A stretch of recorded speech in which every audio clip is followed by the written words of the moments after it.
Welcome to the Learning Pines YouTube. We hope this video helps. In this video, I will explain how to play Super Mario 64 in Minecraft. Get ready to combine two iconic gaming worlds.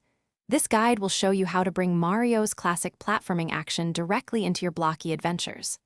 To start, you'll need to find a reliable mod, like Retro 64, and a Super Mario 64 game ROM.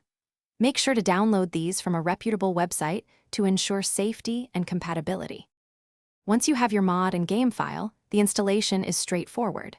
First, locate your Minecraft installation's mods folder. Drag and drop the mod's JAR file directly into this folder. Next, place your Super Mario 64 ROM file, typically in Z64 format, into the very same mods directory. This setup ensures the mod can access the game data it needs to run smoothly. With everything installed, it's time to jump into the game. Start Minecraft using the profile associated with your mod loader, like Forge or Fabric. Once in your world, you can typically press a specific key, often the M key, to toggle between playing as your Minecraft character and Mario.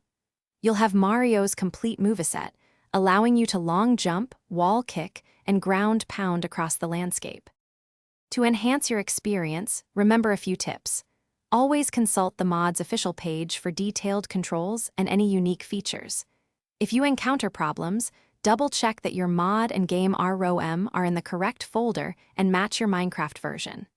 For the most authentic feel, many players recommend using a game controller, which is often supported. Enjoy exploring your Minecraft world with a whole new perspective. Thanks for watching. Consider subscribing if we helped you.